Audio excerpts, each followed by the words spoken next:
रहीमन धागा प्रेम कान मत तोड़ो छिटकाए, टूटे से फिर जुड़े नहीं, जुड़े गांठ पड़ जाए। ये मोह मोह के धागे हैं। ये थोड़ी है कि आज मन मिल गया और कल मन मिट गया। एक बार जो मन से उतर जाता ना, फिर मेरे से उसके साथ रहा नहीं जाए। मेरा स्वाभिमान है। मान रखे तो पीऊ तज, पीऊ रखे तजमान, दो दो गेंद ने बंधु एक एक खंबू ठाण। मान रखे तो पीऊ तज, हे उमा दे, यदि तुझे मान इज्जत चाहिए तो पीऊ तज, इस पति को त्याग दे। पीऊ रखा है तजमान, और यदि पति रखना तो इज्जत का मत सोचना। मालदेव ने कितने युद्ध और कितने परगने जीते? 52 युद्ध। और इस सिलसिले में उसने एक दिन जैसलमेर पर अटैक किया। कहां अटैक किया? जैसलमेर का राजा कौन है? लूणकरण। लूणकरण को यह समझ में आ गया कि मालदेव के खिलाफ पार तो पड़ेगी। उसने कहा भाई रे, रुपए टक्के ले ला और वापस जा, लड़ने की हिम्मत नहीं। मालदेव ने कहा रुपए लाओ, और मालदेव रुपए लेके वापस चला गया। अब जैसलमेर वालों ने बैठ के सोचा कि यार, रुपए लेके एक बार वापस चला गया, इस बात की क्या गारंटी है वापस नहीं आएगा? रुपए के चक्कर में वापस आ सकता है। हमने पढ़ा है बहादुर शाह रणथंभौर किला लेके गया था, अगले साल वापस आ गया। तो जैसलमेर वालों ने कहा मालदेव का क्या इलाज किया जाए? लड़ाई की जाए। तो यदि लड़ाई करेंगे तब तो मालदेव अपना इलाज कर देगा। अब क्या किया जाए? तो लूणकरण की एक बहुत सुंदर राजकुमारी है उमा दे। क्या नाम है? तो कहा उमा दे की शादी मालदेव से कर दी जाए। एक तीर से दो शिकार। एक तो मालदेव अपना जवाई बन जाएगा तो अटैक नहीं करेगा। उमा दे के लिए अच्छा राजा, अच्छा राजकुमार चाहिए। मालदेव उस समय सबसे बड़ा हिंदू राजा है। मालदेव से बड़ा हिंदू राजा कौन है? यदि उमा दे की शादी मालदेव के साथ होती तो और अच्छी बात। मालदेव के पास समाचार भेजा गया, भाई जैसलमेर वाले तेरी शादी उमा दे से करना चाहते। मालदेव ने कहा हो, मैं तो तैयार हूं, बारात लेके। मालदेव बारात लेके गया। बारात लेके गया था, बड़ी बारात गई मालदेव की, खूब सारी लोग इकट्ठे हुए बारात देखने के लिए। महिलाएं बारात देखने के लिए गई। पर दुल्हन घर से बाहर कैसे निकले? सब आके सूचना देगा, रहे मालदेव जी की बड़ी बारात आई, इतने हाथी, इतने घोड़े, इतने ऊंट। मालदेव जी खुद हाथी पे बैठ गए, क्या फूट लग रहे हैं मालदेव जी। दुल्हन को मन में लगेगा यार, मैं भी मेरी बारात देखूं, बाहर नहीं जा सकते। तो उसे लगा कि किला हमेशा ऊंचाई पर होता है, नीचे सब कुछ दिखता है। यदि मैं किले के ऊपर चढ़ के देखूंगी तो मुझे वो नीचे जगह दिख जाएगी जहां बारात रुकी, बारात भी दिख जाएगी, मैं देख के आती। उमा देवी जब किले के ऊपर चढ़ रही थी तो सीढ़ियों के पास में एक कमरा था, उस कमरे में लड़ाई की आवाजें उसने कान लगाए। उसके मम्मी पापा ही लड़ रहे थे। और लूणकरण अपनी रानी से कह रहा था कि आज मालदेव जैसे ही फेरों के अंदर आएगा मैं पकड़ के मार दूंगा उसको। यार क्या बात करते हो, अपने जवाई है, बेटी से शादी करने के लिए। उसने कहा शादी है, दबाव में आके इसके साथ शादी करनी पड़ रही है। थोड़े दिन पहले ही अपने से रुपए लेके गया था, बदला लूंगा। युद्ध में तो मरेगा नहीं, आज अकेला होगा, मारेंगे इसको। अरे तो बेटी विधवा हो जाएगी, उनका सती कर देंगे, इसको मारेंगे आज। और यदि तूने किसी को बताया तो पहले तेरे को मारूंगा मैं। अब ये बात उमादे ने सुनी। उमादे पसोपेश में एक तरफ उसके पिता है जो मालदेव को मारना चाहते हैं, एक तरफ मालदेव है जो उसका होने वाला पति है। उसे लगा भाई अब अपने किसका साथ दिया जाए। और उसे लगा कि हिंदू धर्म कहता है कि सगाई अपने आप में आधा विवाह है, मुझे मालदेव का साथ देना चाहिए। उसने मालदेव जी के पास समाचार भेजा कि मालदेव जी, आज जब फेरों में आओ तो थोड़े सावचेत रहना, आपके साथ यहाँ पे घात हो सकती है, विश्वासघात हो सकता है, धोखा हो सकता है। मालदेव जी ने पर्ची पटका, थैंक यू उमादे, पहली बात तो मैं इनसे वैसे नहीं मरता, पर तूने कह दिया तो थोड़ा मैं ध्यान रख लूंगा। मालदेव ने अपने साथ में दो बड़े बड़े बॉडी बिल्डर टाइप के बाराती थे, उनको कहा तुम्हारा एक ही काम है, जब तक फेरे नहीं हो जाए लूणकरण को पकड़ के बाहर बैठे रहना, बाकी मैं देख लूंगा मेरे हिसाब से। भाई मारेगा कौन? लूणकरण। लूणकरण को फेरों में नहीं आने दूंगा मैं। गए मालदेव जी, तोरण वोरण हुए, अंदर फेरों में जाके जैसे ही बैठे, लूणकरण तब तक बाहर घूम रहा था। लूणकरण अंदर जाने लगा, वो दोनों बॉडी बिल्डर जोधपुर वाले तैयार बैठे, उनका भाई साहब ध्यान किधर है, हीरो इधर है, कहां जा रहे हो? कब से भागे भागे घूम रहे हो? इतनी दूर से बारात आई है, हम बाराती आए, हमारे साथ बैठो यार, बातें करो, दो पेक बनाओ, पेक बनाओ लूणकरण जी। और लूणकरण जी ने कहा अरे नहीं नहीं नहीं नहीं, मेरे घर में बेटी की शादी है, मुझे काम करने हैं। क्या काम है? राजा के काम करने के 100 लोग होते हैं, कोई कर लेंगे। लूणकरण को लगा मरा दिया यार, अंदर तो नहीं जान देंगे। हाँ नहीं, लूणकरण ने कहा अरे मुझे कन्यादान करना है, कन्यादान करने के लिए जान दो। उनका कन्यादान भी कोई कर देता है, बड़ा भाई कर देता है, तेरा बड़ा भाई कर सकता है, चाचा ताऊ किसी से कन्यादान करवा लेते हैं। और वास्तव में कन्यादान गांव में कोई कर देता है। मैंने फिल्मों में आके दो चीजें देखी, एक तो कन्यादान पिताजी ही करते हैं, फिल्मों में, शहरों के अंदर देखा, शहरों वालों ने फिल्मों वालों सीख लिया, इसलिए हर मूवी में आता है कन्यादान के समय कन्या के पिता को बुलाइए, और कन्या के पिता को उसी समय गायब होना होता है। सब ढूंढते रहते कन्या के पिता कहाँ है, कन्या के पिता कहाँ है। गांव के अंदर पंडित जी को जो दिख जाता है ना, बड़ा भाई, चाचा ताऊ, उससे करवा लेते हैं। एक मैंने फिल्मों में और शहरों में देखा कि लड़की की शादी में लड़की के घर वाले भी नए कपड़े पहनते हैं।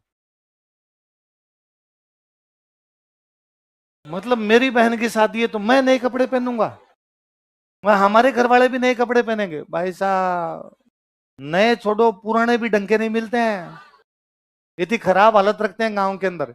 और मान मैं आप तैयार हो भी जाओ ना तो कोई चाचा तावा कहते दे ब्याह तेरे होगी कि ना मेरा तो नहीं, तो तू क्यों तैयार हो रखा है। और मैं कई बार सोचता हूँ कि जिद करके भी तैयार हो गए कि मैंने एकदम व्हाइट कुर्ते पजाम पहन लिए या मैंने एक अच्छा सा कोट पैंट पहन लिया, यही होता है तैयार होने का।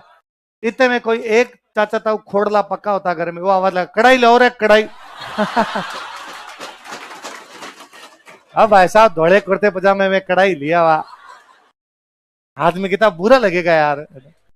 उनके काम वैसे होते हैं कि वो भट्टी के लिए खड्डा खोदना है तो खड्डा खोदो, और अब तो फिर भी थोड़े भले दिन आए तो कम से कम हलवाई तो बिठा लेते हैं मिठाइयां बनाने के लिए। पहले हलवाई को, पहले गांव में पैसे थे नहीं, मिठाई के नाम पे होते लड्डू बूंदी, तो उसको कहते खाली बूंदी बना दे, लड्डू हम बना लेंगे। तो वो हलवाई केवल बूंदी बूंदी बना के चला जाता, अब टावरों में लगाते हैं। भाई साहब ये बाई सेब और ट्राई सेब दोनों बन जाते हैं। रात को हाथ ना ऐसे रहते थे, ऐसे नहीं होते थे, पर टावरों को फिर भी मजा आता था।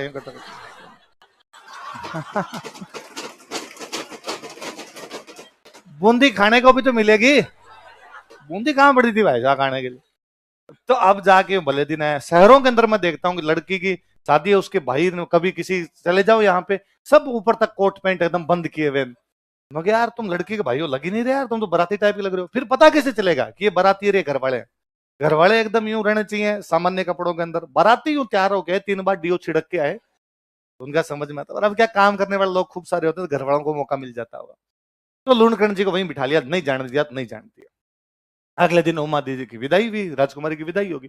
पहले जब राजकुमारियों की विदाई होती तो उनके साथ में काम करने के लिए खूब सारी महिलाएं दी जाती, नौकर चाकर दिए जाते। हम पढ़ते हैं कि पन्ना दहाय है, मैंने बताया दहाय कौन होते हैं, राजकुमारों को पालने के लिए, तो मतलब बच्चों के पालन पोषण के लिए जब महिलाएं हैं अलग से, तो बाकी सब भी खूब सारी जो महिलाएं हुआ करती, महिलाएं पुरुष खूब सारे साथ भेजते भाई, नौकर चाकर साथ में भेजे जाए राजकुमारी के। तो वो जब साथ में जो नौकर चाकर भेजे जा रहे थे उनमें से एक महिला साथ में भेजी गई, उसका नाम था भारमली। क्या नाम था। वहां पे जैसे ही जोधपुर पहुंचे, श्याम को मालदेव जी अपने महलों के अंदर पधारे, समाचार भेजा कि भाई मालदेव जी अपने महलों के अंदर आ गए। उमादे अपना श्रृंगार कर रहे थे, तो उनको आके किसी नौकरानी ने कहा भाई मालदेव जी अपने महलों में पधार गए। तो उमादेव को लगा भाई मुझे समय लगेगा अभी श्रृंगार के अंदर, तो उन्होंने भारमली पास में बैठती, भारमली कहा भाई तुम जाओ और मालदेव जी को जाकर दो, मुझे अभी समय लगेगा। भारमली मालदेव जी के पास गई, मालदेव जी नशे में थे, भारमली सुंदर थी। इस बात का पता उमादेव को चला, उमादेव ने कहा है फर्जी आदमी, और आज के बाद मैं तेरा तो मुंह देखना भी पसंद करूंगी। और लिटरली उमादेव ने उसके बाद मालदेव कभी मुंह ही नहीं देखा, वो जोधपुर छोड़ के चली जाती। उसने कहा नहीं, मैं मेरा जीव नहीं मानता ऐसे व्यक्ति को पति स्वीकार करने में।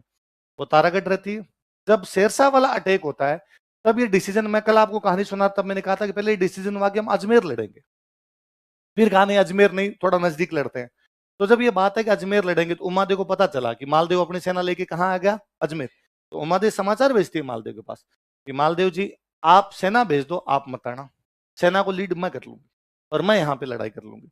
फिर फाइनली ये तय हुआ कि हम अजमेर तो लड़ेंगे नहीं, तो अजमेर खाली करो, अजमेर की सेना भी बुलाई जाए। तो उमादेव कहा गया भाई खाली करना पड़ेगा। तो उमादेव ने कहा मैं जोधपुर तो नहीं जाऊंगी।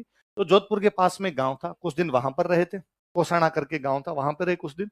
और फिर वहां से उनका खुद का ननिहाल था केलवा, तो बाद में केलवा चले गए थे, केलवा ही रहे थे। और एक मालदेव के दूसरी रानी से एक बेटा हुआ था राम सिंह, उस राम सिंह को गोद ले लिया था, उस बेटे के साथ वहां रहते। जब मालदेव की डेथ हुई तो उमादेव को समाचार भेजा गया कि भाई मालदेव की डेथ हो गई, कपड़े भेजे गए मालदेव के, साफा भेजा गया मालदेव का। उमादेव सती हो जाती है वहां। उसने कहा मालदेव ने अपने पति होने का धर्म नहीं निभाया था, मैं अपने पत्नी होने का धर्म, उस समय यही था सती हो जाना, मैं अपने पत्नी होने के धर्म से कभी भी पीछे हटूंगी। वास्तव में उमादेव वाली कहानी तो इतनी है। पर उमादेव जब जोधपुर के पास के गांव में थे, शेरशाह का अटैक समाप्त हो जाता है, मालदेव सिवाना से वापस जोधपुर पे कब्जा कर लेता है, तब मालदेव को ये रियलाइज होता है कि यार मैंने गलत किया और उमादेव के साथ जो भी हुआ उसमें गलती मेरी है। तो वो एक उसके दरबार में कवि है, उनका नाम था ईसरदास जी। क्या नाम था। मालदेव ईसरदास जी कहता कि ईसरदास जी जाओ और रानी उमादेव को मना के वापस लाओ। ईसरदास जी गए, उन्होंने जाके कहा कि रानी उमादेव आप वापस पधारो, आप पटरानी हो, मालदेव के साथ आप रहोगे, आपका जब पुत्र होगा वो जोधपुर का अगला राजा बनेगा, आप राजमाता बनोगे, चलना चाहिए आप। उमादेव ने वापस कहा रहीमन धागा प्रेम कान मत तोड़ो छिटकाए, टूटे से फिर जुड़े नहीं, जुड़े गांठ पड़ जाए। ये मोह मोह के धागे हैं, ये थोड़ी है कि आज मन मिल गया और कल मन मिट गया। एक बार जो मन से उतर जाता ना, फिर मेरे से उसके साथ रहा नहीं जाए, मेरा स्वाभिमान है। ऐसा कैसे हो सकता है कि मालदेव ऐसा मेरे साथ कर सकता है। उन वापस का गलती आदमी से होती है ना, आप चलो मालदेव माफी मांगने के लिए तैयार है, गलती की सजा होती है, माफी मांग ले आदमी, फिर क्या होता है। उम्मद ने वापस कहा कि नहीं, मैं वहां जाऊंगी लोग क्या कहेंगे, ये पहले तो मुंह फुला के चली गई थी और आज वापस आ गई। ये सरताज ने कहा कोई कुछ नहीं कहेगा, मालदेव 100 लोगों के बीच में माफी मांगेगा, आपकी तो इज्जत बढ़ेगी। उम्मद ने कहा देखो आप पर सरदार जी, सरदार जी ने कहा मैं गारंटी देता हूँ आपको, आप तो चलो। ये सरदार जी मना के उम्मदे को ला रहे हैं। उम्मदे पालकी पालकी में होती पहले, तो 4 लोग उठा के चलते, पालकी में आ रही है। ये बाकी रानियों को पता चला कि कौन आ रही है जोधपुर। बाकी रानियां जानती थी कि उम्मदे आते पटरानी बनेगी तो अपनी दुकानदारी बंद। तो बाकी रानियों ने एक और कवि थे आसानंद, क्या नाम था, आसानंद जी को आगे, आसानंद जी उम्मदे वापस आ रही है, क्या महिला के स्वाभिमान नाम की चीज नहीं होती, क्या महिला के सुहागरात के दिन इस प्रकार उसका कोई पति कर सकता है फिर भी उसके साथ में रहे। आसानंद जी ने कहा ना ये तो बहुत गलत बात है, उम्मदे कैसे आ सकती है, तो आ रही है। आसानंद जी सामने जाके खड़े हुए, और जब पाल की नजदीक आई तब आसानंद जी ने जोर जोर से दोहे बोले, मान रखे तो पीऊ रखे तजमान, दो दो गेंद ने बंधु एक एक खंबू ठाण। मान रखे तो पीऊ तज, हे उमा दे यदि तुझे मान इज्जत चाहिए तो पीऊ तज, इस पति को त्याग दे। पीऊ रखा तजमान, और यदि पति रखना है तो फिर इज्जत का मत सोचना। आज उमादेव की इज्जत लोग बात करते हैं कि उमादेव वह महिला है, उमादेव वह स्त्री है जिसने मालदेव जैसे बड़े राजा को ठोकर मार दी। उमादेव वह स्त्री है जिसने मारवाड़ के राजमहलों के वैभव को ठोकर मार दी। उसका स्वाभिमान ज्यादा प्रिय था कि मेरा पति यदि गलत काम करता है तो मैं उसका मुंह भी देखूंगी नहीं। तुम आ जाओगी, तुम्हें जोधपुर मिलेगा, मारवाड़ का राज्य मिलेगा, सुख वैभव मिलेंगे, मालदेव जैसा बड़ा राजा मिलेगा, तुम्हारे पुत्र राजा बनेंगे, आगे इज्जत नहीं मिलेगी उमादेव। दो दो गेंद ने बंध हुए एक एक खंबू उठान, दो हाथियों को एक जगह पे बांध के नहीं रख सकते हो, आपस में लड़ेंगे। इज्जत और पति दोनों में से एक मिलेगा, तुम तय करोगे इज्जत चाहिए या पति चाहिए। उमादे ने कहा अपने को चाहिए फुल इज्जत। उमादे वापस चले गई, उसके बाद उमादे कभी भी लौट के, पर बारमली तो मालदेव के पास ही रह गई। बारमली तो यही थे। एक दिन रात को बारिश का समय, जैसलमेर की तरफ बिजलियां चमके और बारमली एक टक बिजलियों की तरफ देखे, और मालदेव ने पूछा कि तुम्हें जैसलमेर की याद आती है क्या। उसने कहा, और रोई। उसने कहा क्यों नहीं आएगी याद, मेरा पीहर है वहां पे, और मैं वहां रही हूँ, राजमहलों में पली बड़ी हूँ मैं भी वहां पे। वो क्या बारमली के लिए कहते हैं, बारमली के माता पिता का पता ही नहीं था कौन था। वो पैदा हुई थी, पैदा होते ही उसको उसके माता पिता जो थे रास्ते किनारे छोड़ के चले गए। अभी भी अपने अखबारों में कई बार पढ़ते हैं, अस्पताल में छोड़ के चले गए, वैसे छोड़ के चले गए। तो जिसको मिली उसने राजा को ला के दे दी, तो राजा ने पाल पोस के बड़ा किया था उसको, वहीं राजमहलों में रहती थी वो। उसने कहा मुझे याद तो आती है, मैं वहां खेली हूँ, कूदी हूँ, इतनी बड़ी हुई हूँ, उमादे मेरी सहेली थी, मेरी गलती की वजह से, अपनी गलती की वजह से उमादे को जाना पड़ गया। तो मालदेव ने कहा उमादे को जो हुआ वो नहीं आना चाहते, नहीं आए क्या करें, पर तुम जैसलमेर जाके आओ, घूम के आओ। तो उसने कहा मैं जैसलमेर जाऊंगी तो उमादे के परिवार वाले, जो राजा का परिवार हो, क्या कहेगा, इसके चक्कर में हमारी बेटी का घर टूटा है। मालदेव ने कुछ नहीं कहा, मैं लेटर लिख के भेज दूंगा। मालदेव लेटर लिख के भेजा, बारमली आ रही है, बारमली के साथ में कोई ऊंच नीच की बात नहीं होनी चाहिए, यदि किसी ने कुछ कह दिया मैं अटैक कर दूंगा। कौन क्या कहे भाई साहब, बारमली वहां रहे। वहां जो जैसलमेर का राजकुमार था उसके 3 रानियां थी, और बारमली बहुत सुंदर थी। तो वो राजकुमार आसपास चक्कर काटे। उन तीनों राजकुमारियों को लगा कि ननंद का घर बर्बाद हुआ, हमारे वाली कभी भी लाइन क्रॉस हो सकती है। उन 3 रानियों में से एक रानी बाड़मेर में एक जगह पड़ती है कोटड़ा, क्या जगह, वहां का एक बंदा था बाघ सिंह, क्या नाम था, और डाकू टाइप का आदमी था, बागा कोटड़िया, कोटड़ा का था इसलिए कोटड़िया, बाघ सिंह था इसलिए क्या हो गया बाघ। उसकी बहन थी। उन बाकी 2 रानियों ने कहा तेरा भाई बागे कोटड़ी को बता, वो कोई इंतजाम कर सकता है। उस बहन ने अपने भाई को बुलाया, भाई को बुला कहा वैसे तो आप बड़े भैया हो, मैं आपको ऐसी बात क्या ही बताऊं, पर आपसे कौन सी बात छुपी हुई है, ये भारमली हमारी ननद का घर बर्बाद करके आई है, हमारे वाला कभी भी टूट सकता है। बागान का चिंता मत करो, कल जब मैं रवाना होने लगूं तो तिलक निकालने के लिए तू मत आना, इस भारमली को भेज देना। अभी भी हम बहन के घर जाते हैं, रवाना होते हैं, बहन तिलक करती है। मैंने कहा ठीक है। गांव बोलते हैं सीख देनो, क्या देना, सीख। और सह को तुम है बोल दे तो हीख देनो, बाकी सीख देना होता हो। तो उसने कहा सीख देने के लिए तू मत आना, तिलक निकालने के लिए तू मत आना। अगले दिन बाघ सिंह जैसे रवाना होने लगा, और जैसलमेर ने कहा अरे क्या हुआ इतने जल्दी क्यों रहना। उसने कहा कोटड़ा काम है जाना मेरे को।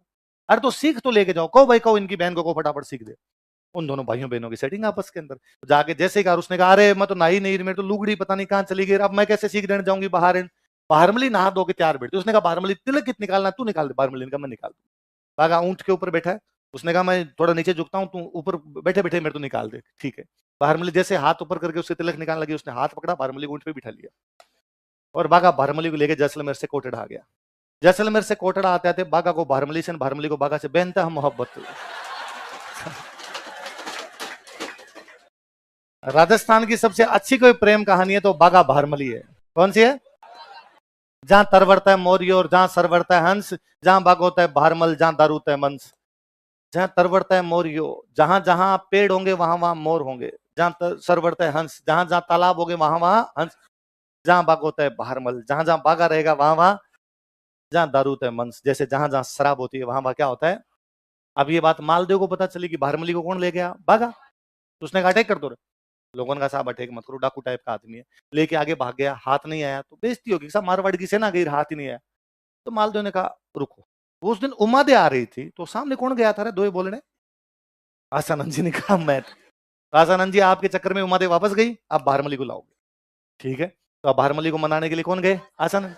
बाघा को पता चला कि मेरे से मिलने के लिए कौन आ रहे हैं, आसानंद। बाघा बड़ा ही दिलदार आदमी था, आसानंद जी के सामने चला के गया। आसानंद जी खुद पालकी में उठा के लेके आए। अरे इतना विद्वान आदमी हमारे कोटड़े की धरती पर आया। आसानंद जी वहां रहे, बाघा बड़ी इज्जत करता, शिकार खेलने के लिए साथ में लेके जाता, बड़ा ध्यान रखता। और आसानंद जी नोटिस किया कि यार बाघा मेरी बहुत इज्जत करता है। उन्होंने ये भी नोटिस किया कि भारमली और बाघा आपस में बहुत प्यार करते हैं। आसानंद जी वहीं रह गए, वापस गए ही नहीं। फाइनली जब बाघा मरता है तो भारमली सती हो जाती है। आसानंद जी पागल हो गए थे।